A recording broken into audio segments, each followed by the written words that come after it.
The single millionaire dad was taking his son to school when he saw his ex-girlfriend crossing the street with twin baby girls. And what he did surprised everyone.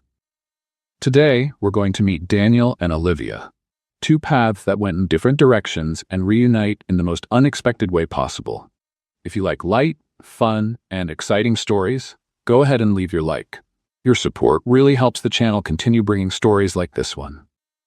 Enjoy the story, everyone. 7:42 in the morning. Daniel Collins looked at the clock on the car dashboard and let out a long sigh. The traffic in front of Naperville Preparatory School was slower than a turtle crossing hot pavement. Luxury cars, huge pickup trucks, and minivans formed a line that seemed endless. "Dad, did you know I have a math test today?" Daniel took his eyes off the crosswalk for a second to look at his son in the back seat. "I did know. You studied, didn't you?" Caleb Collins flashed a smile that always gave him away when he was hiding something. Sort of. "Caleb? Okay.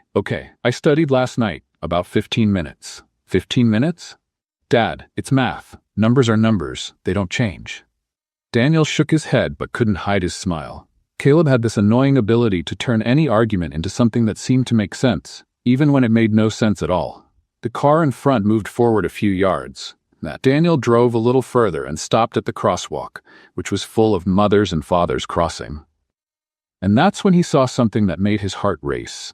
Between a blonde mother talking on her cell phone and a father balancing 3 backpacks on his shoulders, a woman was crossing the street pushing a double stroller. Daniel frowned. There was something familiar about that woman. The way she walked, slightly leaning forward, the brown hair, the way she bit her lower lip when she was focused. No, it couldn't be. Daniel's heart jumped inside his chest. That uncomfortable jump that happens when you're at the top of a roller coaster and realize there's no turning back. The woman lifted her head for a moment, dodging a puddle on the pavement, and Daniel saw her face. Olivia Monroe. For a moment, the entire world seemed to go into slow motion. The sounds of traffic disappeared. The children's voices faded. Even Caleb, who was saying something about the math test, went silent. Olivia Monroe. The same Olivia who had been his girlfriend in high school. The same Olivia he had loved with all the ridiculous intensity of a 17-year-old boy. The same Olivia who, on a September afternoon, had said they needed to talk and then simply disappeared from his life without explanation, without reason, without anything. The last time Daniel had heard about her, 2 years ago, was through a mutual acquaintance who casually mentioned at a party that Olivia had married Richard Ashford, a millionaire businessman who had more money than common sense. The news had reached Daniel's ears like hot water. It didn't burn, but it bothered him just the same. And now, there she was. But she wasn't the Olivia he expected to see. The Olivia he imagined, if he still imagined anything about her, was an elegant, well-dressed woman with a private driver and probably a nanny for each day of the week. The Olivia he imagined wouldn't be pushing a heavy stroller with deep dark circles under her eyes, wearing a stained sweatshirt and worn-out sneakers. Inside the double stroller, 2 twin baby girls were fidgeting. One of them was holding a colorful toy that clearly belonged to the other, because the second baby was making that indignant face that only small children can make. "Dad? Dad, are you okay?" Caleb's voice brought Daniel back to reality. He blinked several times as if waking from a dream. I'm fine. You're making a weird face." "I'm not making any face." "Yes, you are. You look like you've seen a ghost." Daniel didn't answer because the description was annoyingly accurate. The light was still red.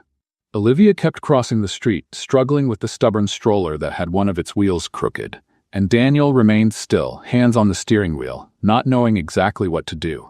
The sensible answer was to do nothing, wait for the light to turn green, move forward, drop Caleb off at school, and continue with the morning as if nothing had happened. After all, 15 years had passed. 15 years of silence, of unanswered questions, of a wound he thought had healed. That was the sensible answer. But then, Olivia's stroller got stuck. One of the front wheels got stuck in an uneven spot on the sidewalk, making the stroller stop abruptly. Olivia almost lost her balance. The babies, surprised by the movement, started complaining at the same time. Olivia tried to free the wheel but couldn't. She tried again. Nothing. She looked around, clearly searching for help, But everyone around was too busy with their own morning problems. And Daniel, without thinking, which was probably the trademark of all his most questionable decisions, made a decision. He pulled the car over, in the loading and unloading zone, in front of the school, where there was a huge sign saying parking was prohibited. "Dad, you can't stop here." "I know. The sign says you can't." "I saw the sign, Caleb." "So why are you stopping?" "Because sometimes we do things that don't make sense." "That's not an answer." "I know. Stay here." Daniel opened the car door before he could change his mind. A chorus of horns started behind him, but he ignored it. A mother in a silver pickup truck yelled something about traffic obstruction, but he pretended not to hear. And he crossed the distance to Olivia in a few seconds. She was still bent over the stroller, trying to fix the wheel problem. The babies had stopped complaining and were now watching everything with that silent curiosity that small children have when they realize something interesting is happening. "Need some help?" Olivia lifted her head, and time stopped for the second time that morning. Her eyes met his. Green. The same green eyes he remembered from 15 years ago, now framed by lines of exhaustion and surprise. For a second, neither of them said anything. Then Olivia did the only thing that seemed appropriate for the situation. She turned completely red. "Daniel?" "Hi, Olivia. What are you? How are you? Why are you?" "The stroller wheel got stuck. I thought you might need help. She didn't finish the sentence. In fact, she seemed to have temporarily forgotten how to form complete sentences. Daniel took advantage of the silence to crouch down and examine the problematic wheel. "It's just a rock. Got stuck here in the axle. Let me see if I can." He worked on the wheel for a few seconds and managed to dislodge the rock. The stroller moved freely again. "There you go." Daniel stood up and wiped his hands on his pants, completely ruining the fabric that had been spotless. But he didn't care. At that moment, pants were the least of his worries. Olivia was still looking at him as if he were an apparition. "Thank you," she finally managed to say. Thank you. You're welcome." The silence returned. That awkward silence that fills the space when two people have 15 years of unspoken history between them. One of the babies in the stroller made a sound that seemed like a laugh, or maybe a burp. It was hard to tell with children that age. Daniel looked at the stroller. "Twins?" "Yes, Lily and Sophie. They're beautiful." "Thank you." More silence. On the other side of the street, a familiar figure appeared at the school entrance. Mrs. Thompson, the secretary who had worked there for over 20 years and who knew all the secrets of all the families in Naperville, was watching the scene with poorly disguised interest. She had a coffee mug in her hand and the expression of someone who had just found gossip material for the entire month. Daniel pretended not to notice. "Do you need a ride somewhere? I can take you." "No, you don't need to. We're fine. I was just—" She stopped talking.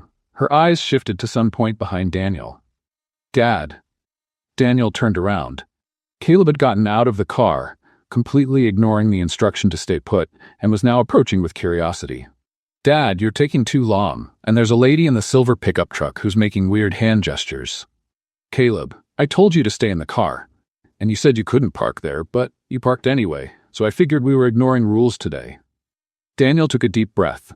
The logic of an 8-year-old child was both impressive and exasperating. Caleb looked at Olivia, then at the stroller, then at the babies. "Who is she?" The question hung in the air, heavy with awkwardness.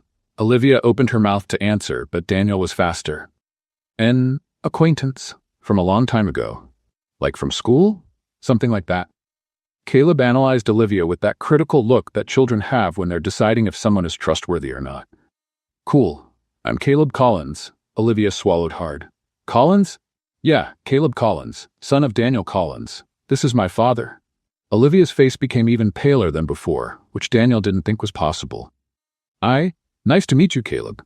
"Nice to meet you. Your babies are cute. Are they yours?" "Yes, they are." "Why do you have two?" "Caleb," Daniel intervened. "That's not a polite question." "Why not? I just want to know." "Because sometimes people have twins. It happens." "But why?" Olivia, surprisingly, gave a small smile.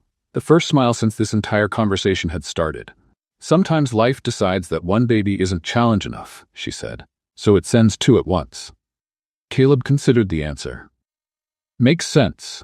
Like when the teacher assigns 2 projects in the same week because he thinks we have time to spare." Exactly that. Daniel looked from Caleb to Olivia, and for a very brief second, something inside him warmed up, a feeling that was familiar and at the same time completely new. But the moment was interrupted by the sound of an engine. A traffic officer on a motorized bicycle was approaching Daniel's car, looking at the no parking sign with that satisfaction that only inspectors can have. "I think you're going to get a ticket," Caleb observed. Daniel sighed. "Probably." He looked at Olivia one last time. "It was good to see you." "It was good to see you too." A lie, he thought. She clearly wanted to be anywhere else on the planet. "If you need anything..." "I'm fine, Daniel. Really." He nodded, even though he didn't believe it. "Let's go, Caleb. You have a math test to face." Caleb made a face but followed his father back to the car. While Daniel explained to the traffic officer why he was parked in a prohibited area, he looked in the rearview mirror. Olivia was already crossing the rest of the street, pushing the stroller with the twins, without looking back. And on the other side of the street, Mrs. Thompson kept watching, now with a smile that clearly said, "This is going to be interesting." Daniel paid the ticket and spent the rest of the day trying, unsuccessfully, to get Olivia Monroe out of his head. Daniel's coffee had been cold for 40 minutes. He hadn't noticed. He also hadn't noticed that he'd been holding the same piece of toast since he sat down at the breakfast table, staring at a fixed point on the wall as if it had answers to questions he didn't even know how to formulate. "Dad, you're acting weird today." Daniel blinked and looked at Caleb, who was chewing cereal with the intensity of someone analyzing a scientific experiment. "I'm not acting weird." "Yes, you are. You put orange juice in your coffee." Daniel looked at the mug. Indeed, there was an orange and not at all appetizing mixture floating there. It was on purpose. It was not. "It's a new recipe. European." "Dad, you can't even cook an egg. Don't give me that European recipe thing." Daniel pushed the mug aside, defeated. Caleb was 8 years old, but argued like a courtroom lawyer. His mother's inheritance, for sure. Melissa had always been the most perceptive person Daniel had ever known. "Is it because of the lady with the babies?" "What?" "The lady from yesterday, with the twin babies. Do you really know her?" "I said she was an acquaintance." "Acquaintance from where?" "From school." "From my school?" "From the old school." "From when I was young." Caleb stopped chewing. "Like when you were my age?" "A little older." "Like a teenager?" "That's right. Was she your girlfriend?" Daniel choked on air.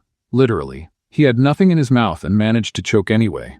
"Why are you asking that?" "Because you got that fish face when you saw her. You know, mouth open, eyes wide. Just like when Aunt Martha tells those long stories and you don't know how to escape." "I didn't get a fish face." "Yes, you did. I saw it." Daniel stood up and grabbed the car keys. "Come on, or you'll be late for school."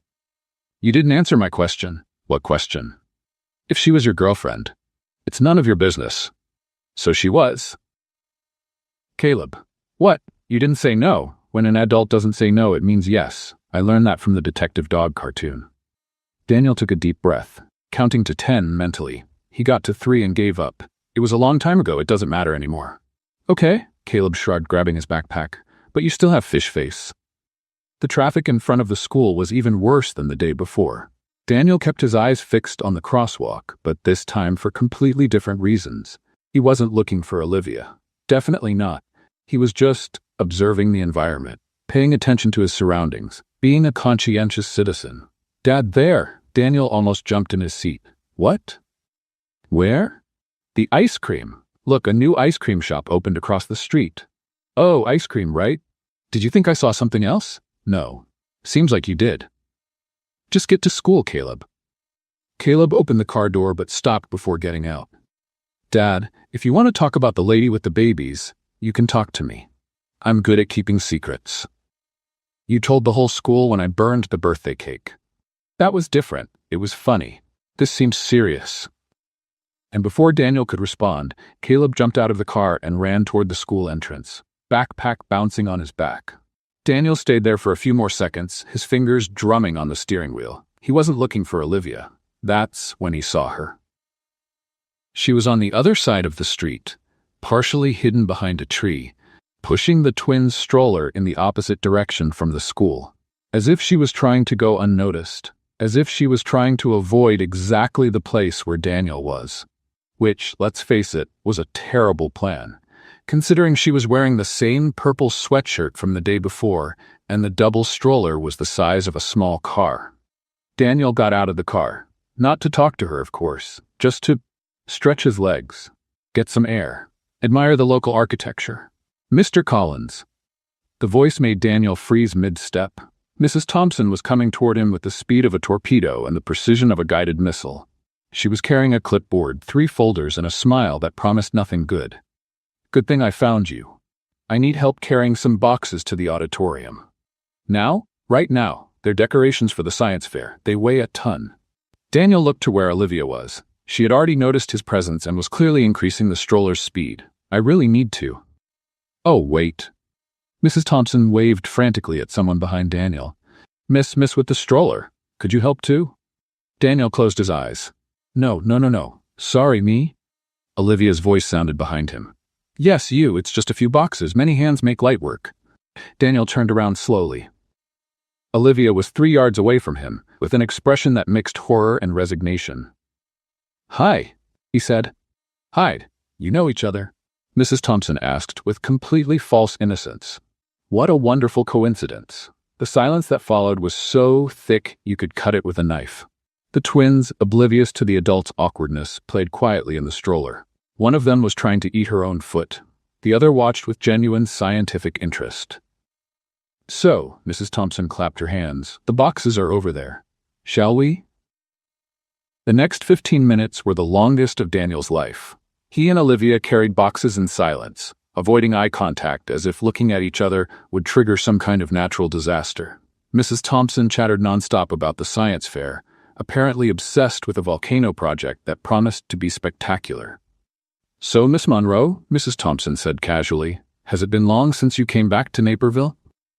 Daniel almost dropped the box. Monroe. She still used her maiden name, or had gone back to using it. Olivia hesitated. "A few weeks. And your husband? Didn't he come with you?" The silence was deafening. "I'm not married anymore," Olivia finally said, her voice carefully controlled. "Oh." Mrs. Thompson had the decency to look embarrassed for approximately half a second. "I'm sorry." "Don't be. Everything's fine." It wasn't. Daniel could see that clearly, but it wasn't his business. Not anymore. They finished loading the boxes and left the auditorium. Mrs. Thompson disappeared with some excuse about important phone calls, leaving Daniel and Olivia alone with the twins. "Thanks for the help," Olivia said, already moving toward the stroller. "Olivia," she stopped. "I can help with whatever you need. A ride, support, anything." "Daniel, it's not because of the past, it's because you clearly need help, and I can offer it." Olivia turned around, and for a moment, he saw something in her eyes. Exhaustion, perhaps, or maybe pride. "I don't need charity. It's not charity, it's basic human decency. I'm fine. The girls are fine. We're managing." "Olivia?" That's when Sophie, or was it Lily? Daniel still couldn't tell them apart, started crying. Not a normal baby cry. A cry that seemed to have been designed by acoustic engineers to hit the exact frequency to vibrate windows. Olivia ran to the stroller, picked up the baby, tried to calm her down. Nothing worked. The crying only got louder. Daniel watched for a few seconds. Then, without thinking, he moved closer. "Can I try?" Olivia looked at him, clearly wanting to refuse. But the crying was getting louder, and people around were starting to look. She handed the baby to Daniel. He adjusted the little girl in his arms, supporting her head with one hand while the other made gentle movements on her back. It was an instinct he hadn't forgotten, developed during Caleb's first months of life. "Hey, little one," he murmured. "It's okay. Everything's fine." The baby sniffled, sobbed, and miraculously stopped crying. Olivia's jaw dropped. "How did you?" "Practice." Caleb was a difficult baby. He returned the baby to the stroller where she was now perfectly calm, playing with her own fingers as if she had never cried in her life. Olivia stayed silent for a long moment. "Daniel, I don't have a permanent place to stay." The words came out fast, almost stumbling over each other, as if she was afraid of losing them if she took too long. Daniel felt his stomach sink. "What?" "We're staying in a temporary place. Very temporary. But I can't accept your help. Not after everything that happened." She grabbed the stroller and started walking, leaving Daniel standing in the middle of the sidewalk. But before disappearing around the corner, she looked back one last time. And in her eyes, Daniel saw something that looked a lot like hope fighting against fear. He was still processing that information when his phone rang. It was the school. Caleb had just been sent to the principal's office. The principal's office had a specific smell of trouble, a mixture of reheated coffee, old papers, and nervous sweat from children who knew they had done something wrong. Caleb was sitting in a chair that seemed to swallow his small body, swinging his feet that didn't reach the floor. "Explain to me again," Daniel said, massaging his temples. "You did what?" "I just told the truth." "What truth?" "That Tommy Peterson couldn't say his dad was the richest man in Naperville because that was statistically unlikely considering the number of businessmen in the area." Principal Miller, a 60-year-old woman with glasses that seemed to have come from the 80s, cleared her throat. "Mr. Collins, your son also presented a chart." "A chart?" "With demographic data he researched during recess." Daniel looked at Caleb, not knowing whether to be impressed or worried. "Where did you get that data?" "Internet." And a bit of logical deduction.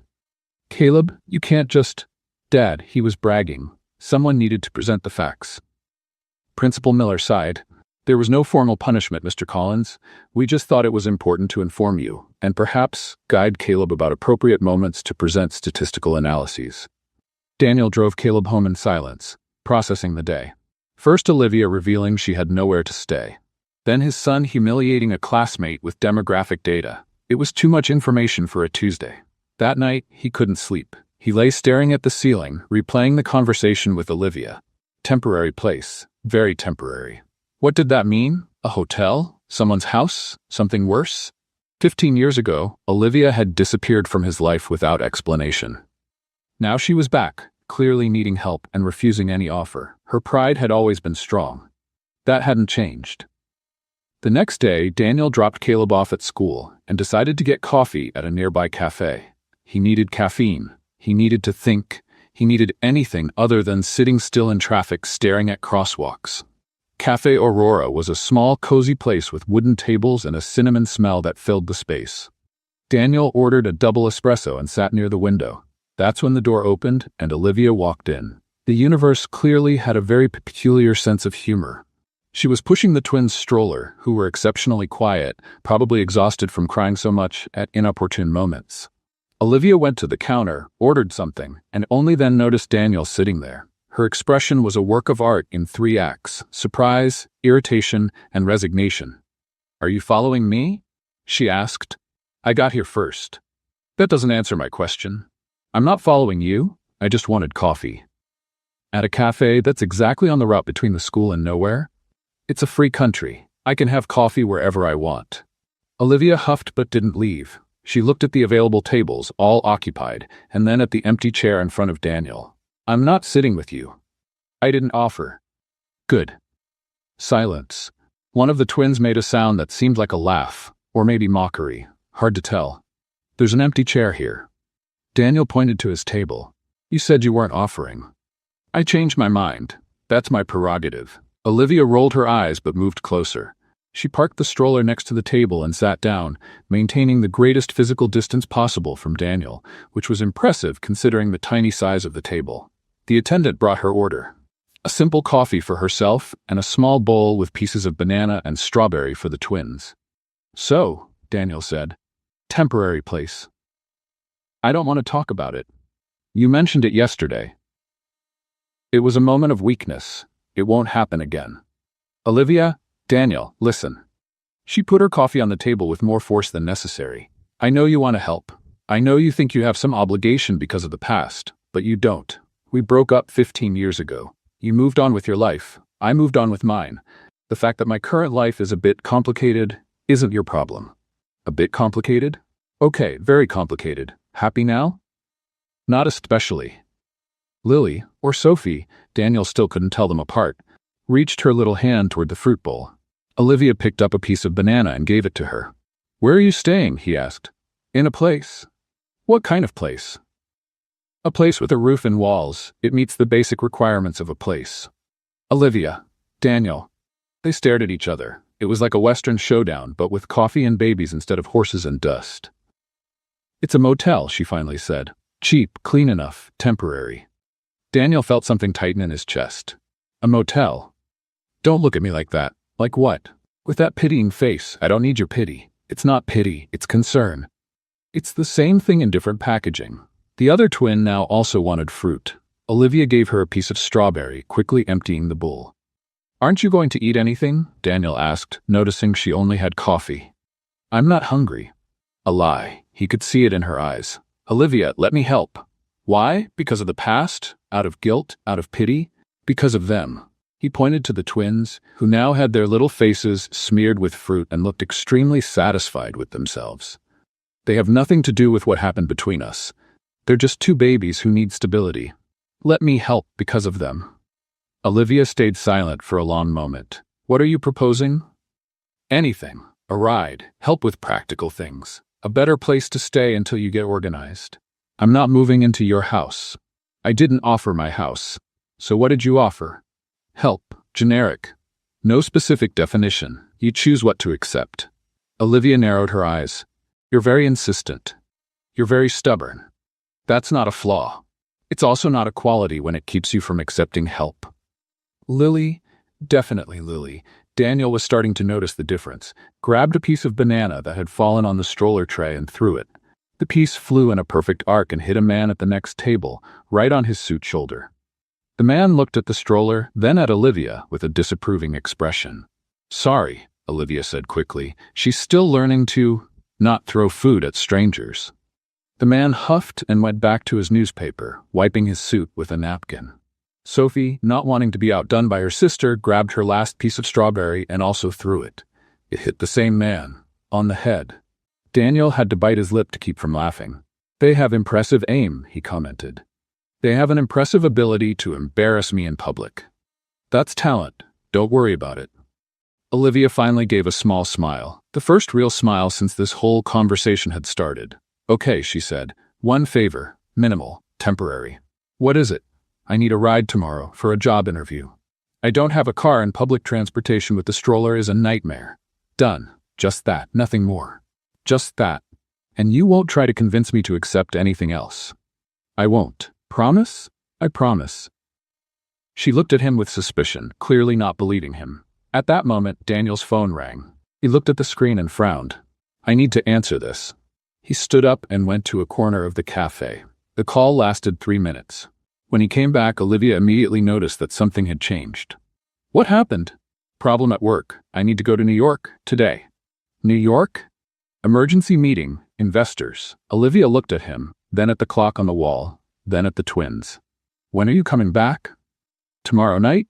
Maybe the day after. And the ride? Daniel hesitated. Olivia's expression changed, not to anger, but to something that looked like confirmation. As if she were saying mentally, I knew this was going to happen. I can ask my driver to take you, Daniel offered. Your driver. He's trustworthy. Daniel, you have a driver, and investors in New York, and emergency meetings that take you out of state from one day to the next. I was just trying what I meant. She stood up, starting to gather the twins' things. Olivia, it's okay, really, I'll manage. You don't need to manage, let me help. You just said you need to go to New York. But I can arrange. Daniel. She stopped, looking directly at him. That's exactly the point. Our worlds are different. They always were. You have emergency meetings and private drivers. I have a cheap motel and 2 babies who use strangers as fruit targets. It doesn't match. She started pushing the stroller toward the exit. Tomorrow night, Daniel said. When I get back, we'll talk. Olivia stopped at the door. Maybe. And she left. Daniel stood there, holding a coffee that had gone cold a long time ago, wondering how a cup of espresso had turned into so much complication. His phone rang again. Another message about the meeting. But all he could think about was Olivia pushing that stroller alone, going to a cheap motel, not accepting the help he offered. And the phrase she had said, our worlds are different. 15 years ago, she had disappeared without explanation. Now, Daniel was beginning to wonder if the reason hadn't been exactly that. The return flight from New York was delayed 4 hours. Daniel arrived in Naperville at 2 in the morning, with dark circles that looked like they were painted with charcoal and a mood that matched Illinois' rainy weather. But at 7:15 the next morning, he was at the school door, as always. Caleb got out of the car yawning. Dad, you look like a zombie. Thanks for the constructive observation. You're welcome. That's what kids are for. Daniel watched Caleb enter the school and was about to leave when he saw the familiar double stroller crossing the street. Olivia also looked like she hadn't slept, but she was there. And for the first time in days, she didn't try to avoid him when she saw Daniel. "Hi," she said, stopping next to his car. "Hi. How was the interview?" "I didn't go." "What? Why?" "Public transportation with 2 one-year-old babies is an adventure I don't recommend. I gave up at the 3rd transfer." Daniel felt a pang of guilt. "I'm sorry. If I hadn't traveled." "It's not your responsibility, Daniel. I already told you that." Silence. The twins played quietly in the stroller, oblivious to the adult's tension. "Do you want to get coffee?" Daniel asked. "Not at the cafe. There's a park nearby. We can walk." Olivia hesitated. "Why?" "Because I need fresh air, and you clearly do too." "This isn't a date. I didn't say it was. Just making it clear." "Crystal clear." She rolled her eyes but started pushing the stroller toward the park. Centennial Park was almost empty at that hour of the morning. Just a few determined runners and ladies walking with tiny dogs that looked more like fashion accessories than real animals. Daniel bought 2 coffees at a kiosk and handed one to Olivia. "Thanks. You're welcome." They walked in silence for a few minutes. The stroller made a rhythmic sound on the stone path, creating a strange soundtrack for this situation. "So," Olivia finally said, "was New York productive?" "Sort of. Investors are complicated people. I imagine so. They want immediate results but don't want to take risks. It's like wanting to lose weight while eating cake every day." Olivia gave a small smile. "Sounds frustrating." "It is. But it's part of it." More silence, but this time less uncomfortable. "Can I ask you something?" Daniel said. "Depends. Depends on what?" "On how personal the question is." "Moderately personal." "Then maybe." Daniel took a deep breath. "Why did you come back to Naperville? Of all places, why here?" Olivia took a while to answer. Her eyes were fixed on the path ahead, avoiding his gaze. "Because it was the only place I knew. I grew up here. My mother lived here before moving to Florida. It seemed safe. Even knowing I was here? I didn't know you had stayed. I thought you knew." "Daniel, I spent 15 years avoiding any information about you. It wasn't hard. We didn't have mutual friends. I deleted social media years ago. When I decided to come back, I had no idea you still lived here." She finally looked at him. "If I had known, I probably would have chosen another place." "Should that offend me?" "No, it's just the truth. Sometimes the truth isn't kind." Daniel absorbed the information. "So running into me was—" "An accident. A huge, embarrassing, and completely unplanned accident. Like most things in life?" "Exactly." Olivia gave a short laugh. "You know, when I was a teenager, I had a plan. College, career, marriage at 28, kids at 32. Everything timed. And what happened? Life. Life happened, and it doesn't care about schedules. Lily chose that moment to throw her pacifier on the ground. Olivia stopped to pick it up. Marriage at 23 to a man who seemed perfect," she continued, cleaning the pacifier. "Twins at 29. Divorce at 31. Motel in Naperville at 32. None of that was in the original plan. Plans are overrated," says the man who probably has an organized schedule through 2030. 2028, actually. After that, I improvise." Olivia laughed for real this time. A laugh Daniel hadn't heard in 15 years, but recognized immediately. "And you?" she asked. "Did your plan work?" Daniel was silent for a moment. "Partially. I got married, had Caleb. The company grew. Sounds like a success. Melissa got sick when Caleb was 3. A year later, she was gone." Olivia stopped walking. "Daniel, I didn't know. How would you? You said you avoided any information about me." There was no accusation in his voice, just a statement. "I'm so sorry. It was 5 years ago. The pain doesn't disappear, but you learn to live with it." They started walking again, slower now. "Raising Caleb alone changed me," Daniel continued. "I learned there's no manual for anything. You do the best you can and hope you don't mess up too much." "He seems like an amazing kid." "He is. Stubborn, questioning, and with a scary ability to leave me without arguments. But amazing. He sounds like you." Melissa would say the flaws are mine and the qualities are hers. She sounds like she was a smart person. She was, the smartest I ever knew. Olivia stayed silent, clearly processing all of that. "I'm sorry," she said quietly. "For what?" "For disappearing. 15 years ago, without explanation, without anything." Daniel felt his heart race. "Why did you do that?" The question hung in the air like a heavy cloud. Olivia opened her mouth to answer, but no sound came out. Olivia, I spent years wondering what I had done wrong. What I had said, what I hadn't said. I deserved at least an explanation. I know. So why? She stopped again, this time looking directly at him. Her eyes were shining, but not with happiness. Because I was young and scared, and I thought— A bark interrupted the sentence. Before either of them could react, a huge golden retriever appeared running down the path. The dog spotted the twins' stroller, as if it were the most interesting toy in the universe. No. Olivia tried to turn the stroller, but it was too late. The dog jumped on its hind legs, resting its front paws on the side of the stroller, and started licking the twins' faces with absurd enthusiasm. Sophie screamed in fright. Lily screamed with joy. The contrast was impressive.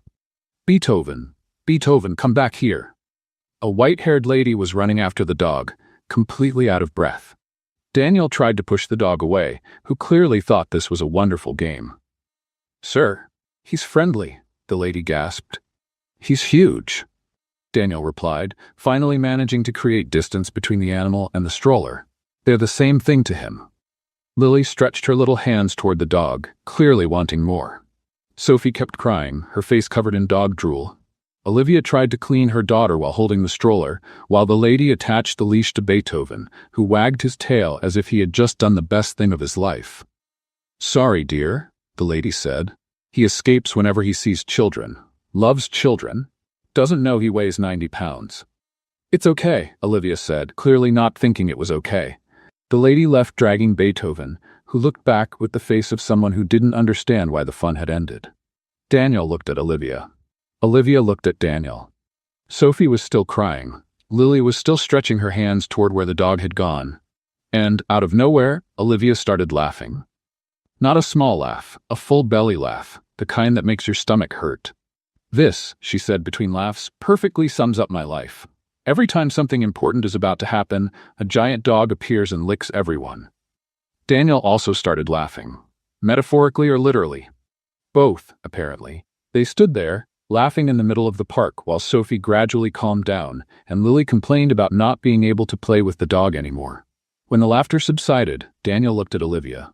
You were going to tell me something, before Beethoven. The laughter disappeared from her face. It was nothing. Olivia. Daniel, not today, please. She started gathering things in the stroller, clearly getting ready to leave. You always do this, he said. You get close and then run away. I'm not running away. Yes, you are. That's exactly what you're doing. Olivia gripped the stroller bar tightly. Maybe I am, but it's not because I want to. Then why? She didn't answer. Instead, she started pushing the stroller toward the park exit. Thanks for the coffee, she said without looking back. And she left. Daniel stood in the middle of the path, holding an empty coffee cup, with more questions than when the morning began. 15 years ago, Olivia had disappeared without explanation. Now it seemed the explanation was right there on the tip of her tongue, waiting to come out. But something still kept her from speaking. 3 weeks. 21 days. Daniel wasn't counting. But if he were, that would be the exact time since Olivia Monroe had come back into his life like a hurricane of double stroller and permanent dark circles. And sometime during those 3 weeks, something strange happened. They developed a routine. Not a planned routine. Nothing official. Just a series of coincidences that repeated with suspicious frequency. Daniel dropped Caleb off at 7:30. Olivia showed up around 8, pushing the stroller. They had coffee together at the park kiosk. Sometimes they talked. Sometimes they stayed silent. Sometimes the twins threw things at strangers. It was strange. It was comfortable. It was completely confusing. Dad, is Olivia going to be there today? Daniel almost choked on his breakfast. What? Olivia, the lady with the babies. She's always there when you drop me off at school. Coincidence. Every day is a coincidence? Sometimes the universe is repetitive. Caleb chewed his cereal with that analytical look Daniel knew all too well. You like her? She's a pleasant person. That's not what I asked. Finish your cereal, Caleb. You're deflecting. I'm your father. I have the right to deflect.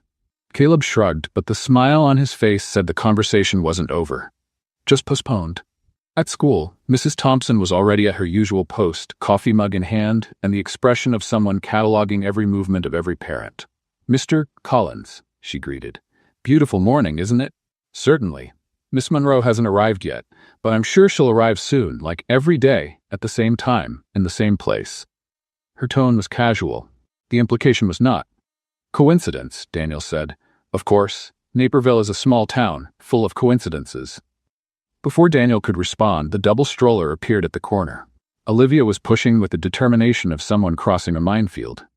Sophie slept peacefully. Lily was busy trying to eat her own shoe. "Good morning," Olivia said as she approached. "Good morning," Daniel replied. Mrs. Thompson watched the exchange with a smile that promised nothing good. "You two are adorable," she commented. "Like an elderly couple who meet at the park every day to feed pigeons." "We're not a couple," Olivia said quickly. "Or elderly," Daniel added. "Or feeding pigeons," Olivia completed. "Details." Mrs. Thompson waved her hand and entered the school, clearly satisfied with herself. Olivia let out a long sigh. "Does she do this every day?" "Basically." "And you never thought about dropping Caleb off earlier, before she arrives?" "I tried once. She arrived at 6:45. "Does she live here?" "I have my suspicions." Olivia laughed. Not that restrained laugh from the beginning, a real, relaxed laugh. They walked to the park kiosk, where the attendant, a young man named Marcus, who already knew both their orders, prepared the coffees before they even asked. "Double espresso and oat milk latte," Marcus said, "and the fruit bowl for the little ones." "Thanks, Marcus," Olivia said. "You're welcome, Mrs. Collins." Deadly silence. "Monroe," Olivia corrected, her face turning red. "Miss Monroe." "Oh, sorry, it's just that you always come together, so I thought." "No, we're not. We aren't. None of that." "Got it, sorry again."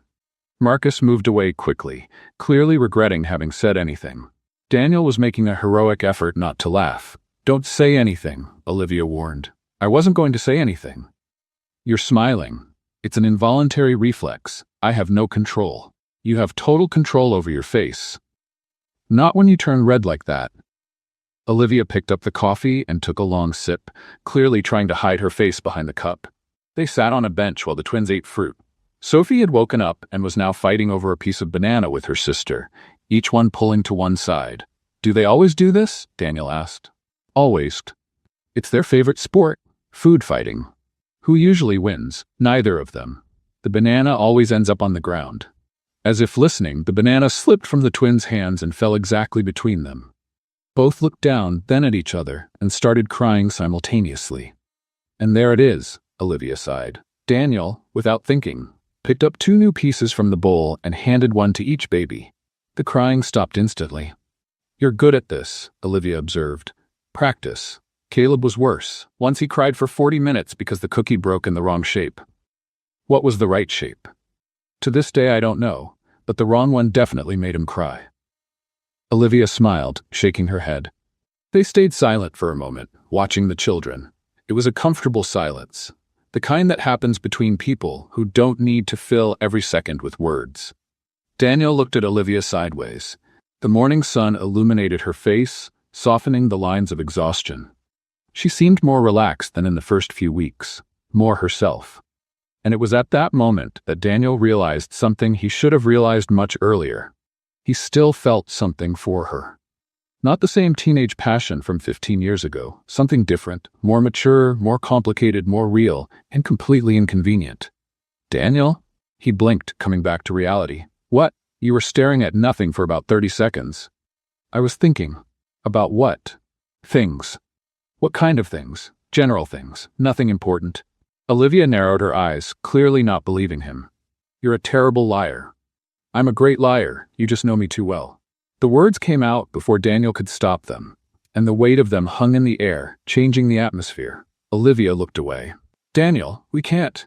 "I didn't say anything. You didn't need to. I saw it on your face." "My face didn't say anything. Your face said everything." Before he could respond, a familiar voice interrupted. "Dad!" Caleb came running through the park, backpack bouncing on his back. Behind him, a young teacher seemed to be trying to catch up with him without success. "Caleb, what are you doing here? Didn't class start?" The teacher said it's extended recess because there was a problem with the heating system. The teacher finally reached the group, out of breath. "Mr. Collins, sorry." He ran off before I could explain that parents would be formally notified. "It's okay. Thanks for coming after him." The teacher waved and went back to the school, clearly relieved she hadn't lost a child. Caleb looked at Olivia, then at the twins, then at his father. Your friend is here again. Olivia isn't my... Hi, Aunt Olivia. Aunt Olivia. The silence that followed was deafening. Olivia opened her mouth, but no sound came out. Daniel wanted to say something, but his brain had temporarily stopped working. What? Caleb asked, genuinely confused. Isn't she your friend? She is, just a friend.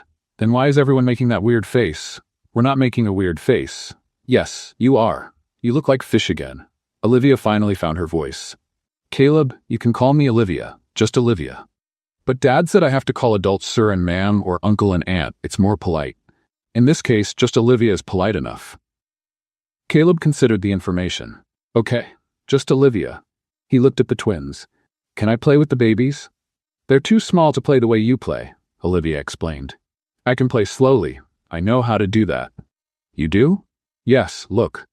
Caleb sat on the ground in front of the stroller and started making faces at the twins. Lily immediately started laughing. Sophie watched with scientific suspicion, as if evaluating whether this strange being was trustworthy. Daniel and Olivia watched the scene, temporarily distracted from the earlier awkwardness. He's adorable, Olivia said. He's a hurricane disguised as a child. Runs in the family. Daniel was about to respond when Olivia's phone rang. She looked at the screen and all the relaxation in her face disappeared instantly, as if someone had turned off the light inside her. What is it? Daniel asked. Olivia didn't answer. She just kept staring at the screen, her face pale. Olivia? It's Richard, she finally said, her voice low. My ex-husband. He wants to talk. Daniel felt his stomach sink, and from the expression on Olivia's face, she did too. Olivia didn't respond to her ex-husband's message. She also didn't answer the 3 calls that came after. And she spent the next 2 days avoiding Daniel as if he were a contagious disease. But in a town the size of Naperville, avoiding someone was a sport that required more skill than she had. On Thursday, Daniel found her sitting on a bench in front of the public library. The twins were sleeping in the stroller. Olivia was staring at nothing, her cell phone in her hand as if it were about to change everything. Are you okay? Daniel asked, approaching. I'm fine. You don't look fine. Thanks for the observation. Very helpful. Daniel sat down next to her, keeping a respectful distance. Want to talk about it? No. Okay. They stayed silent for a few minutes. The noise of the city filled the space between them, cars passing, birds, a child crying somewhere in the distance. He wants to see the girls, Olivia said suddenly.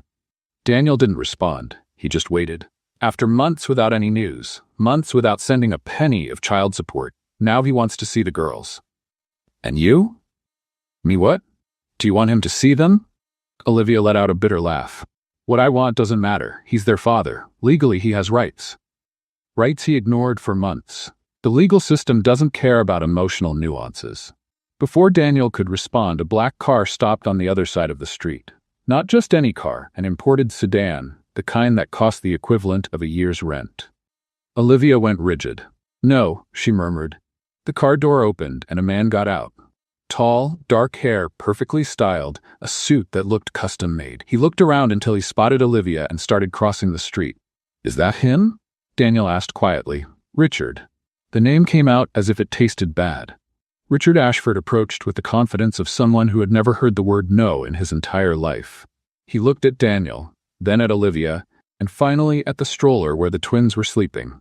Olivia, he said, as if greeting a casual acquaintance. You didn't answer my calls. I was busy. Too busy to talk about our daughters? You mean the daughters you abandoned 8 months ago? Richard made a face of displeasure. I didn't abandon them. I needed to sort some things out. Sort things out, of course. That's what we're calling it now. Daniel remained seated, watching the exchange. Every instinct in him screamed to intervene, but this wasn't his battle.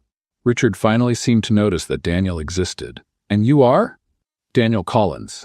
Collins. Richard frowned as if the name were familiar. The Daniel Collins from Collins Ventures? Yes. Richard's expression changed, a mixture of surprise and calculation. Interesting, he said, looking from Daniel to Olivia. You didn't waste any time. It's not what you're thinking, Olivia said quickly. And what am I thinking? Something inappropriate, for sure. That's your specialty. Richard ignored the comment and crouched down to look at the twins in the stroller.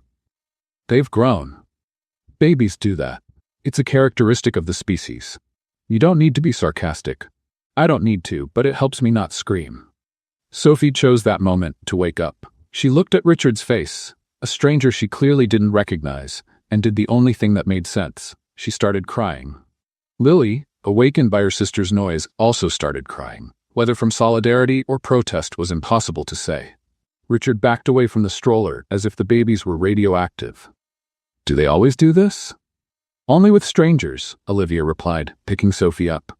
The double meaning hung in the air, heavy and intentional. Daniel stood up and, without saying anything, picked up Lily. The baby calmed down almost instantly, looking at him with curiosity. Richard watched the scene with an expression Daniel couldn't decipher. Look, Olivia, Richard said, trying to speak over Sophie's crying. I know I messed up, but I want to make it right. Make it right how? I want to be part of their lives. Now?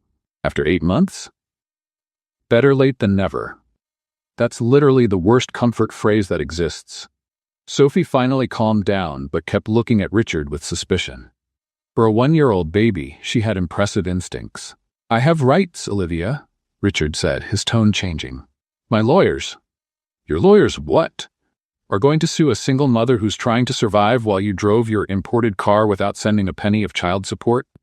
I was going to send it. I was just sorting things out. You already said that. Lily, still in Daniel's arms, reached out her little hand and grabbed a piece of his hair, and pulled. Hard. Ow, Daniel let out, trying to free himself without hurting the baby. Lily found this hilarious. She started laughing and pulling more.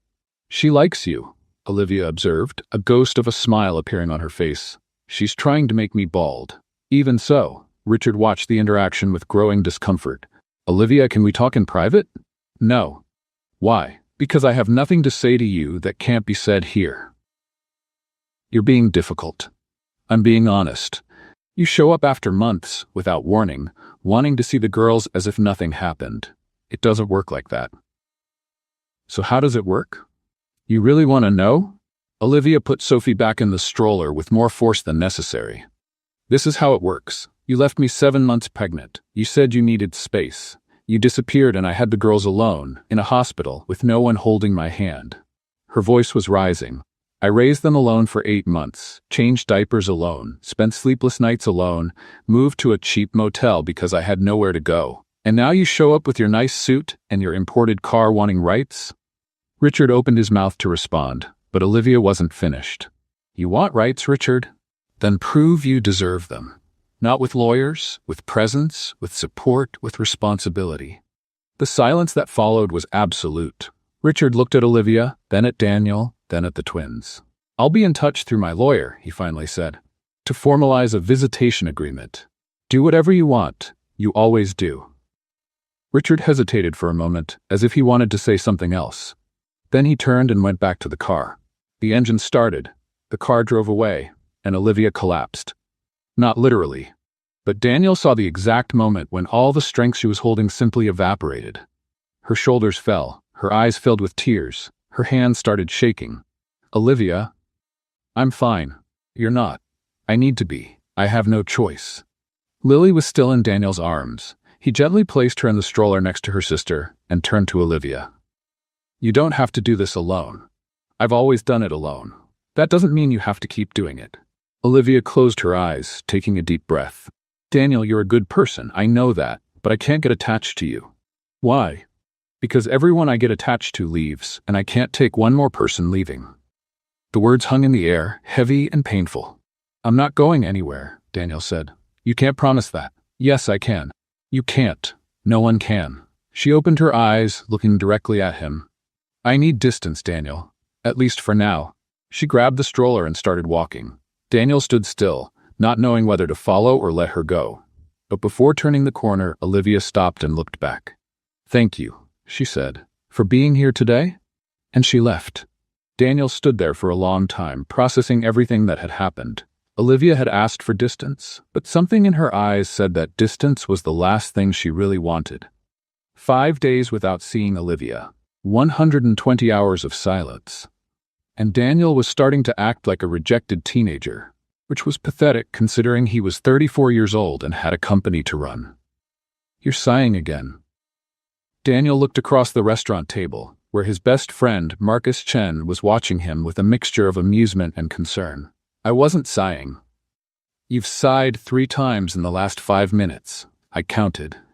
You should be paying attention to your food, not my size. My food isn't having an existential crisis. You are. Marcus was the kind of friend who told inconvenient truths with a smile on his face. They'd known each other since college, and Marcus had been the best man at Daniel's wedding. He had also been the person who helped him survive after Melissa was gone. It's not an existential crisis, Daniel said. It's just confusion. Does confusion have a name? Olivia, the high school ex who reappeared out of nowhere with twins? That's the one. Marcus whistled softly. Man, you know how to pick complications. I didn't pick anything. She appeared in front of me, literally, crossing the street, and you decided to help. She needed it. And now you're in love. Daniel opened his mouth to deny it, but the words didn't come out. Marcus smiled. I knew it. It's not that simple. It never is. But the real question is, what are you going to do about it? Daniel stayed silent, playing with the food on his plate. Melissa would want you to be happy, Marcus said, more serious now. You know that, right? I know. But I'm afraid. Of what? Of losing again, of getting attached, and then… He didn't finish the sentence. He didn't need to. Marcus nodded, understanding. Fear is part of it, Daniel. You can't live avoiding it. On the other side of town, Olivia was having her own version of an existential crisis. The motel seemed smaller every day. The walls seemed to be closing in. The twins were getting too big for the tiny space, and she missed Daniel. She hated to admit it, but she did. Focus, Olivia, she murmured to herself, looking at the borrowed laptop. Job openings. Focus. But every time she tried to concentrate, the image of Daniel holding Lily appeared in her head. The natural way he interacted with the girls. The patience. The kindness. She shook her head, pushing the thoughts away. Distance was the plan. Distance was safe. Distance was working perfectly until the next morning, when she went to get some things at a store near the school and ran into Daniel in the cleaning products aisle. Because of course the universe had that sense of humor. Hi, he said, clearly as surprised as she was. Hi. Awkward silence. Do you come here often? Daniel asked and immediately made a face. That sounded like a cheap pickup line. Sorry. Olivia couldn't help a small smile. It was pretty bad. I know. My social skills are rusty. Clearly. They stood in the aisle, pretending to look at cleaning products as if they were the most fascinating thing in the world, and the twins sleeping in the stroller. How are you? Daniel asked. Fine. Lie. Okay, so. That's more honest. Olivia sighed. Daniel, about what I said, you don't need to explain. Yes, I do. I was rude. You were emotionally overloaded. That's different. Still, you were just trying to help and I pushed away. Yes, it's okay. I understand. Olivia looked at him, genuinely surprised. You understand? I'm afraid too, Olivia, of getting attached and losing, of repeating mistakes, of all those things that make us want to build walls. You? Afraid? I'm a widower. I loved someone with everything I had and then she was gone. So yes, I'm afraid. Very much so. The words hung in the air, heavy and vulnerable. So why do you keep trying? Olivia asked quietly. Because the alternative is standing still. And that's worse. They looked at each other for a long moment. The cleaning products aisle suddenly seemed like the most intimate place in the world. I don't know how to do this, Olivia admitted. Trust, depend, all those normal things. Nobody knows. We pretend until we learn. That's terrible advice. I know, but it's honest. Olivia laughed. A small laugh, but real. Were you always like this? Honest to the point of being inconvenient? Melissa said it was my worst and best quality. She sounded smart. She was. Daniel's phone rang, breaking the moment. He looked at the screen and frowned. It's Caleb's school. Answer it. Daniel answered, and Olivia watched his expression change from confusion to concern. What? He did what? I'm on my way. He hung up. What happened? Caleb tried to set up a science demonstration in the cafeteria, something involving Mentos and soda. Apparently, the ceiling is now brown. Olivia blinked. The ceiling? The entire cafeteria ceiling. How did he manage to? I don't know, but I need to go. He started running toward the exit, then stopped and looked back. Do you want to come? Why? Because you're better at not laughing in serious situations than I am. Olivia hesitated for half a second. Then she left the shopping cart and ran after him with the twins in the other stroller. The school was controlled chaos when they arrived. The cafeteria smelled like soda and regret. The ceiling was indeed covered in brown stains, and Caleb was sitting in a chair in the principal's office with an expression that mixed pride and awareness that he was in trouble. "Dad," he said when he saw Daniel, "I can explain." "Please explain." "It was in the name of science." "Did science ask you to destroy the cafeteria?" "Technically, I was testing chemical reactions." "On the ceiling?" "The ceiling was an unplanned side effect." Olivia bit her lip to keep from laughing. Daniel shot her a look that clearly said, "Not helping." Principal Miller explained the situation with patience that seemed to be at its limit. Caleb would be suspended for 1 day, and Daniel would have to pay for the damages. When they left the school, Caleb was quiet for the first time.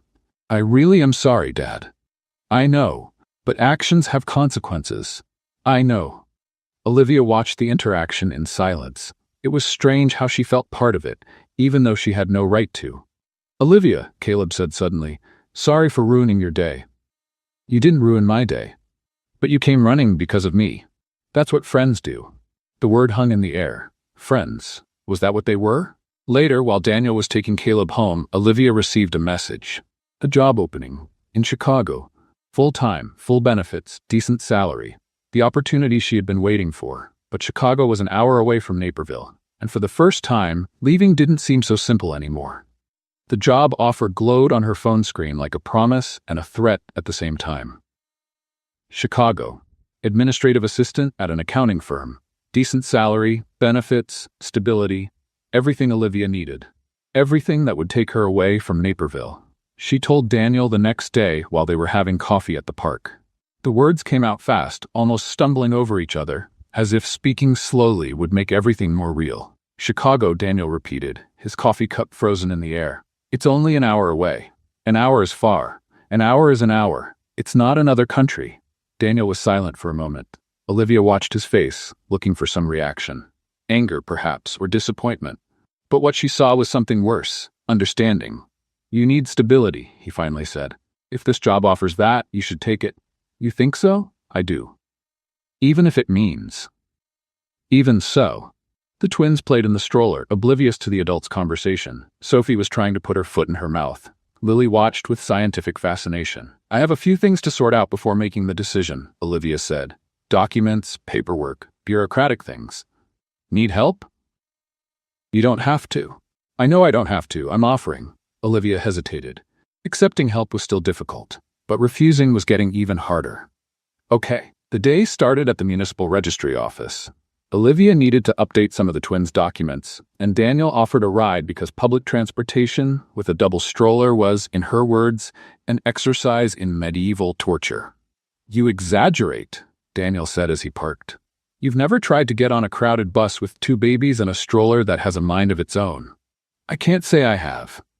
"Then don't have an opinion." Caleb was in the back seat, suspended from school because of the soda incident. He had spent the entire morning asking questions. "Dad, why is Olivia leaving? She got a job in Chicago. Is Chicago far? An hour. Is that a lot?" "Depends." "Depends on what?" "On how you measure distance." "In miles?" "Emotionally." Caleb frowned, processing the information. "Adults are confusing." "I completely agree," Olivia said from the front seat. The registry office was an exercise in patience. Long lines, slow employees, forms that seemed to have been written in code. Olivia filled out papers while Daniel held Sophie, and Caleb entertained Lily by making faces. "She's laughing," Caleb announced proudly. "Babies laugh at anything," Daniel said. "That's not true. Babies are demanding critics. She's laughing because I'm funny." Sophie, in Daniel's arms, let out an impressive burp. "Was that a compliment or a criticism?" Daniel asked. "With babies, you never know," Olivia replied without taking her eyes off the form. After the registry office, they stopped for lunch at a diner. Caleb ordered a sandwich that was bigger than his head. The twins ate pieces of fruit and tried to throw half of it on the floor. "They do this on purpose," Olivia explained when a banana slice went flying near a gentleman at the next table. "Sorry," Daniel said to the man, who looked at the group with a mixture of irritation and amusement. "How many children do you have?" the man asked. The silence that followed was deafening. "We're not," Olivia started. "They're not." Daniel tried at the same time. "It's complicated," Caleb completed, chewing his sandwich. The man raised his eyebrows, clearly confused, and went back to his meal. Daniel and Olivia exchanged an embarrassed look. That was weird, very. But you look like a family, Caleb observed casually. Like if someone looked from the outside. Caleb, Daniel said in a warning tone. What? It's true. Look, you're holding Sophie, Olivia is feeding Lily, and I'm here eating my sandwich. It looks like a normal family. The definition of normal family is pretty broad, Olivia said. Exactly. Broad enough to include you guys. Before any adult could respond, a familiar voice cut through the air. Well, what an adorable scene. Mrs. Thompson materialized next to the table as if she had been summoned by supernatural forces. She was carrying a shopping bag and a smile that promised nothing good. Mrs. Thompson, Daniel said, trying to sound casual. What a coincidence. Naperville is a small town, Mr. Collins. Coincidences happen. She looked at the group. Daniel with Sophie in his arms, Olivia feeding Lily, Caleb in the middle eating as if there were no tomorrow. You look like a real family, she commented. It's beautiful to see. We're not, Olivia started. Yet, Mrs. Thompson interrupted with a smile. The key word is yet. And she left before anyone could respond. The silence at the table was palpable. Is she always like this? Olivia asked. Always. How did she know we were here? I have theories, but none I can prove. Caleb shrugged. She probably has a radar, like superheroes. After lunch, they went to a few more places. Bank, post office, a store to buy supplies for the twins. With each stop, the dynamic between them became more natural. As if it were routine, as if it were normal. And maybe that was the problem. Daniel, Olivia said as they walked back to the car. Thank you for today. You don't need to thank me. Yes, I do. You spent the whole day helping me with boring bureaucratic things. They weren't boring. They were interesting. Liar. Okay, they were a little boring, but the company made up for it. Olivia smiled, but the smile didn't reach her eyes. Do you think I should go to Chicago? Daniel took a while to respond. I think you should do what makes you happy, what gives you stability. That doesn't answer my question, because the answer isn't mine to give. They looked at each other for a long moment. Something unspoken hanging in the air between them. Olivia's phone rang, breaking the moment. It was the company from Chicago. Olivia answered, and Daniel watched her expression change from hope to confusion to something that looked like disappointment. I understand, she said. Yes, I understand. Thank you for letting me know. She hung up. What was it? Daniel asked. The job has a 3-month training period, full-time, irregular hours. And they don't accept employees with small children during training. They say it's too intensive. Daniel was silent, processing. So you would have to find someone to take care of the girls for 3 months. Someone trustworthy. In Chicago, where I don't know anyone. The impossibility of the situation hung in the air. Or, Olivia said quietly, I let this opportunity pass, and I stay where I am, without a job, without stability, without anything. She looked at the twins sleeping in the car, then at Daniel. Sometimes it feels like no matter what I do, all the doors close. Daniel wanted to say something comforting, something that would make everything better. But before he could speak, another message arrived on Olivia's phone. It was from Richard's lawyer. And the content made her face go white. The message from Richard's lawyer was simple. He was giving up on the visitation process. No explanation. No reason. Just giving up. Olivia read it 3 times, hoping to find some hidden catch in the words. What does it say? Daniel asked. He gave up. Gave up? On the girls, on the process, on everything. She should feel relief. Instead, she felt anger. An old, accumulated anger that overflowed before she could control it.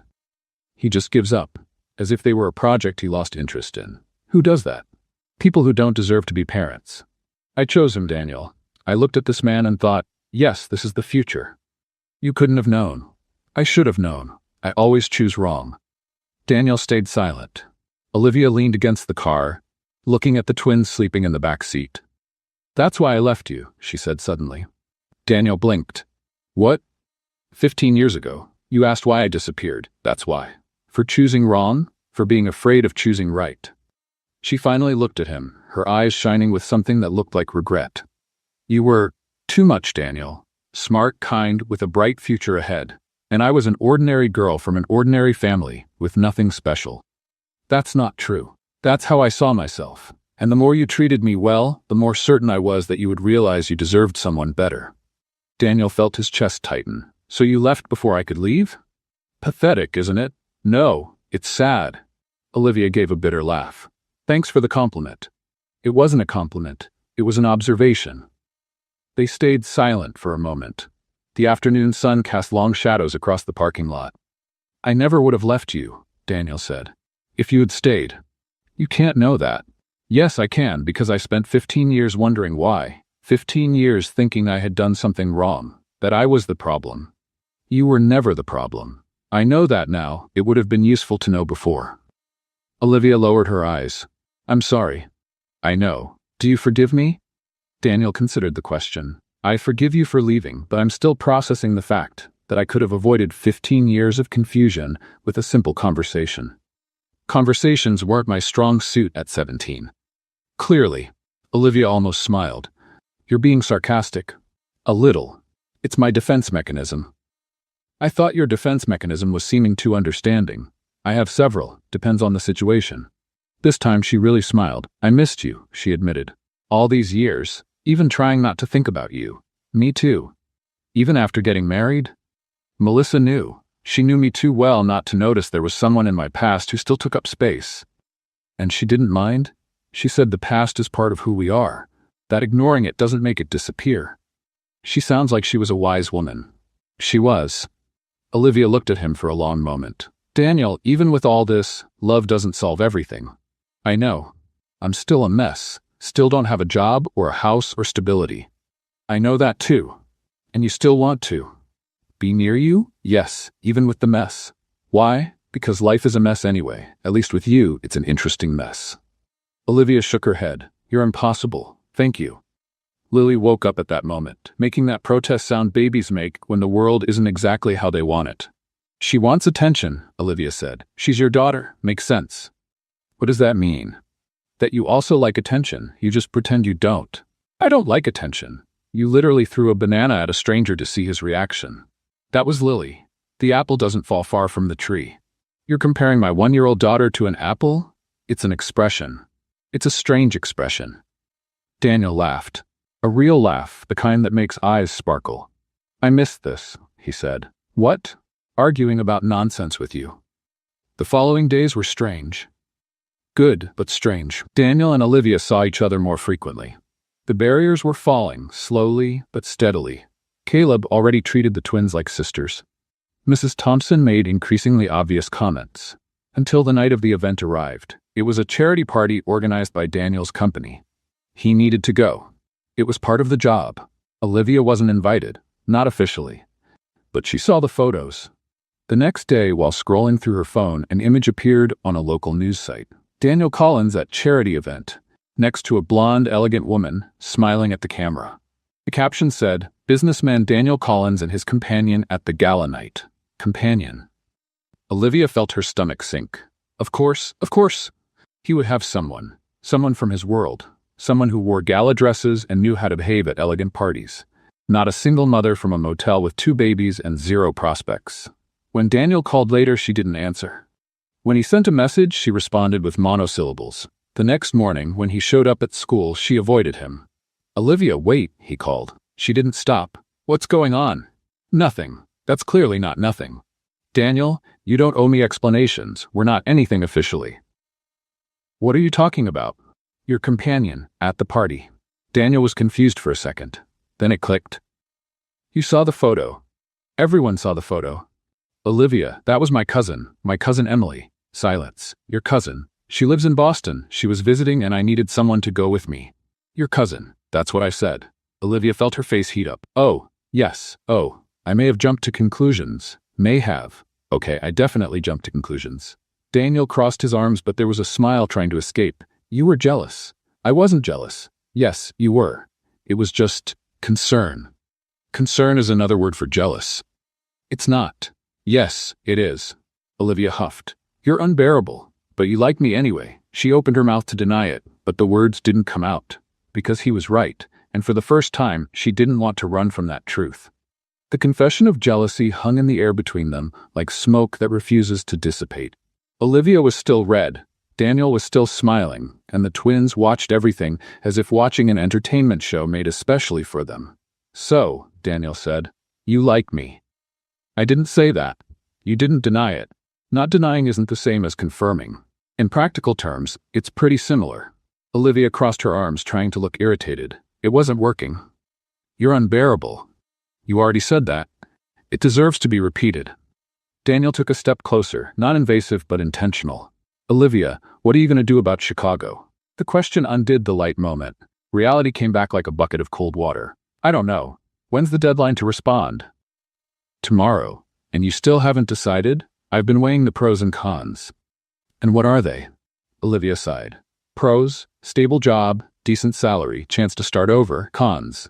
I need someone to take care of the girls for 3 months. I don't know anyone in Chicago and... She stopped. And? Daniel pressed. And you're here. The words came out before she could hold them back. Daniel was silent for a moment. Is that a pro or a con? I haven't decided yet. Fair enough. Sophie chose that moment to throw her pacifier on the ground. Olivia bent down to pick it up, grateful for the distraction. Olivia. She stood up, pacifier in hand. What? I have a proposal. What kind of proposal? A practical proposal. No emotional pressure. That already sounds like emotional pressure. Just listen before judging. Olivia made a go-ahead gesture. My house has an annex. It was Melissa's office, but it's been empty for years. It has an independent entrance, bathroom, enough space for you and the girls. Olivia opened her mouth, but Daniel continued before she could interrupt. It's not charity. It would be an agreement. You pay what you can when you can. No deadline, no pressure. Daniel, you'd have stability to look for a job here in Naperville. The girls would have space, and I'd have neighbors who throw food at people. That's not a positive point. For me it is. Life was monotonous before you showed up. Olivia shook her head. You're offering me your house. An annex to my house. It's different. It's the same property. Technically, yes, but with total privacy. Daniel, people will talk. People always talk. Mrs. Thompson has already invented our wedding and the names of our future children. What? She mentioned something about Emily for a girl and Thomas for a boy. I tried not to pay attention. Olivia didn't know whether to laugh or cry. This is crazy.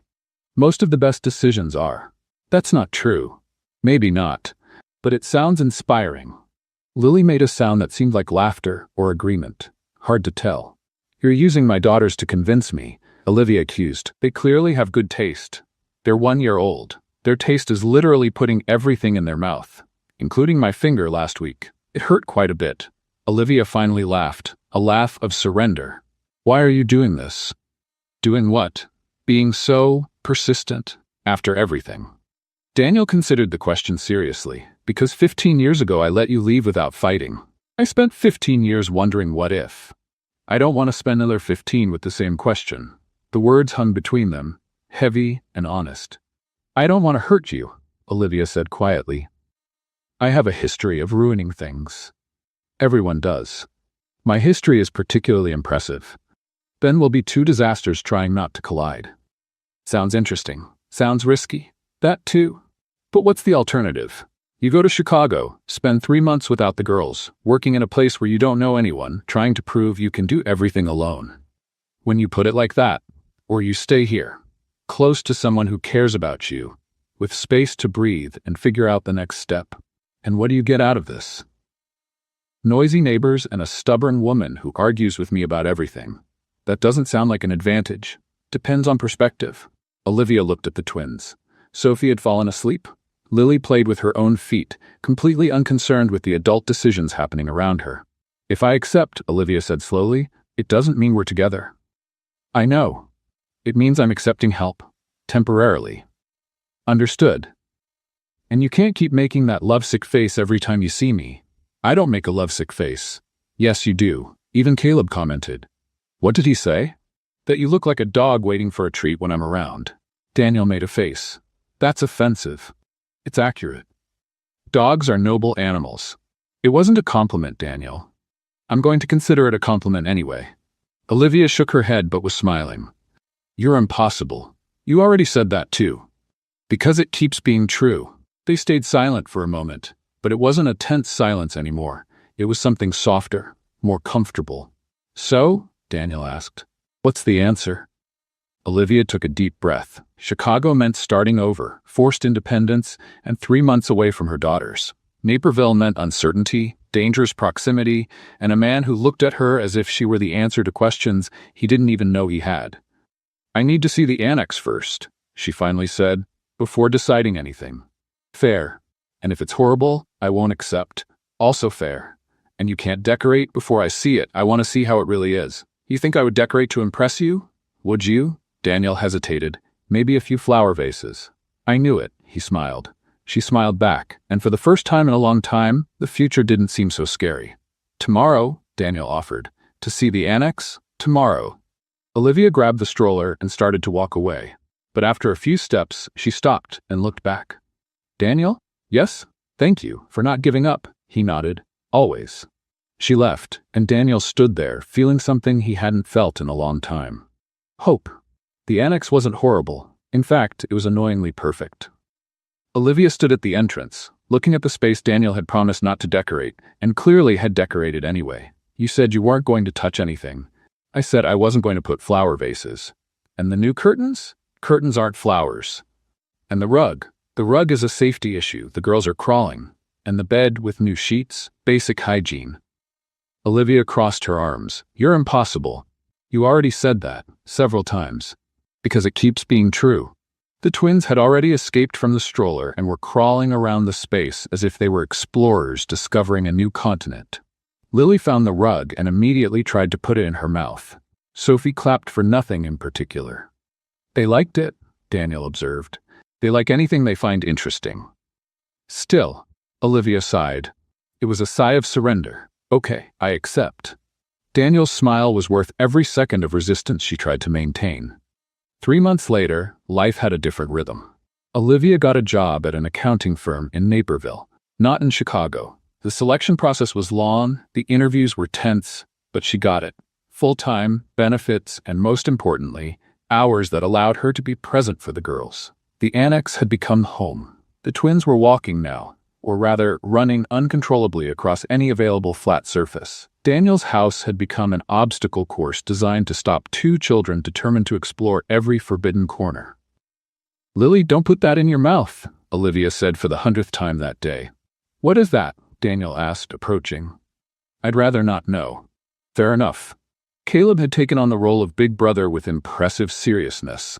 He taught the twins to make faces, read books to them with dramatic voices, and explain scientific concepts they clearly didn't understand. Sophie, this is gravity, he said one afternoon, dropping a ball repeatedly. That's why things fall. Sophie picked up the ball and threw it at his head. She understood the concept, Daniel commented, just applied it creatively. The first kiss happened on an ordinary Tuesday. There was no dramatic music, no cinematic rain, no elaborate declarations, just Daniel and Olivia in the kitchen, arguing about the best way to organize the pantry. You can't put cereal on the bottom shelf, Olivia argued. The girls will get it. But it's easier to reach. For them too. Olivia, they're still small. They can't open the pantry door. You underestimate the determination of hungry babies. You overestimate the motor skills of 1-year-olds. I'm a mother of twins. I know what they're capable of. And I've been a father for 8 years. I also know a few things. They stared at each other, neither wanting to give in. And then Daniel kissed her. It was quick, unexpected, and completely out of context. What was that? Olivia asked when he pulled away. You look beautiful, arguing about cereal. I couldn't resist. That doesn't make sense. Most things between us don't. She thought about arguing, thought about analyzing, thought about all the reasons why this was complicated. Then she stopped thinking and kissed him back. A year later, on a September morning, the traffic in front of the school was slower than a turtle crossing hot pavement. Some things never changed, but others changed completely. Daniel parked the car, in a legal spot this time, and looked at the back seat. Caleb was squeezed between 2 car seats with the expression of someone who had accepted his fate. Dad, when are the girls going to be old enough to sit without car seats? A few more years. A few is how many? Many. Caleb sighed dramatically. My life is a constant sacrifice. Drama runs in the family, Olivia commented from the front seat. I'm not dramatic, Daniel said. You cried watching a dog food commercial last week. The dog had lost its owner. It was sad. It was a 30-second commercial. A very emotional 30 seconds. They got out of the car like a coordinated military operation. Daniel picked up Sophie. Olivia picked up Lily. Caleb grabbed the backpacks, his and the twins, because now the girls attended the daycare attached to the school. Ready? Daniel asked. Always, Olivia replied. They crossed the crosswalk together. The same crosswalk where it all began, where a stuck stroller and unexpected help had put 2 lives on a collision course again. Mrs. Thompson watched from the school entrance, mug in hand, smile on her face. Collins family, she greeted when they approached. Beautiful morning. We're not officially Collins yet, Olivia corrected. Technically, Mrs. Thompson said, but technically is for documents. In practice, you've been a family since I saw Mr. Collins carrying diapers in the parking lot a year ago. That was an emergency, Daniel said. Emergencies reveal character. Caleb ran off to meet his friends. The twins were dropped off at daycare, where Lily immediately stole another child's toy and Sophie sat and watched with silent approval. They're terrible, Olivia said with pride. They're your daughters, makes sense. Was that an insult? It was an affectionate observation. They walked back to the car holding hands, not because it was a dramatic gesture, but because it was natural. Because after a year of shared coffee, pantry arguments, sleepless nights, and chaotic mornings, holding each other's hand had become as automatic as breathing. Do you think we're doing this right? Olivia asked as Daniel started the car. Doing what right? This, us, the improvised family. But Daniel considered the question. There's no doing it right. There's doing it our way and hoping we don't mess up too much. That's comforting.